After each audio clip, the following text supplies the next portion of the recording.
Hello, everyone. Welcome to Take 5. How was your weekend? We are starting a new series in our 5-minute examination of Scripture in our hearts. And yet it's a continuation of the old series. We just finished Ecclesiastes all summer long. And the enigma of life, and yet the wisdom that enigma calls for. At the end of the book of Ecclesiastes that we looked at, he talks about the words of the wise, his own words, but also the words of, I would call, the wisdom of Scripture. And he calls them goads or cattle prods that move us on toward godliness, and embedded nails, or like these tent pegs that no matter how windy your life gets, it can still stand firm. And it is what he calls the words of the wise, or the words of wisdom, that are the stabilizing factor in this enigmatic world that we live in. So here's my plan for the next couple of months to challenge you. He's talking about the words of wisdom.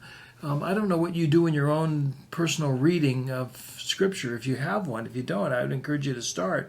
But why not open up your Old Testament to one of the books of wisdom, which would be the book of Proverbs or the book of Job, or go back and read Ecclesiastes again, or perhaps even Song of Songs. And so what I want to do over the next several weeks is using these words of wisdom to spur us on toward character, toward maturity. I'm going to look at several of the words in those books of wisdom.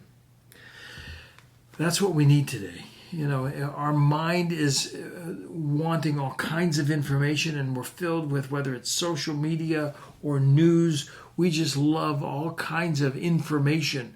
And yet so much of the information is either spurious or bogus, or we're not even sure if it's true. A fellow by the name of Eric Weiner wrote a book called The Socrates Express. I love that title, The Socrates Express. Listen to what he says with regard to wisdom.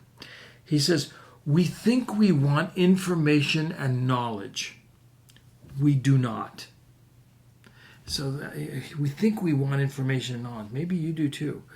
And so we're going to the internet, or we're going to our news sources, and we think we want information. We do not. What we want, Weiner says, is wisdom. Is wisdom. And then he goes on to say this. Information is a jumble of facts. Knowledge, a more organized jumble. Wisdom untangles the facts. I love that. I've always said wisdom is the application of truth, and it is. But I like his description. Wisdom takes the facts, if hopefully they're true. Is there any other kind? And it unjumbles them, untangles the facts. It makes sense of them, he says, and crucially suggests how to best use them. And so what I want to do for our Take 5 is to look at all kinds of things. If we're looking at Job, we're going to look at the issues of suffering and the issue of God's sovereignty and where does suffering come from. But how do we respond? That's what wisdom does. When we look at Song of Songs, we're going to look at relationships and intimacy and love. But how do we respond? How do we wisely live in a context of love? And of course, the book of Proverbs with all kinds of different issues that it looks at. Everything from our tongue to our anger to our time, all kinds of issues. How do we respond wisely? And so here's my challenge for us in Take 5. Start reading one of the books of wisdom, and I will be looking at various topics of wisdom in Proverbs, in Job, and in Song of Songs, because we just did Ecclesiastes, and looking at how we can live wisely in these days through the book of wisdom, through the books of wisdom.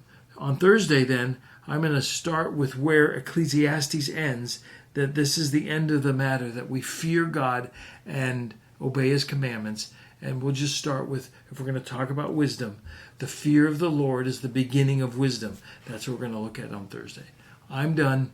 Have a wise day, and I'll see you on Thursday as we begin our series on spurring us on in wisdom. So long.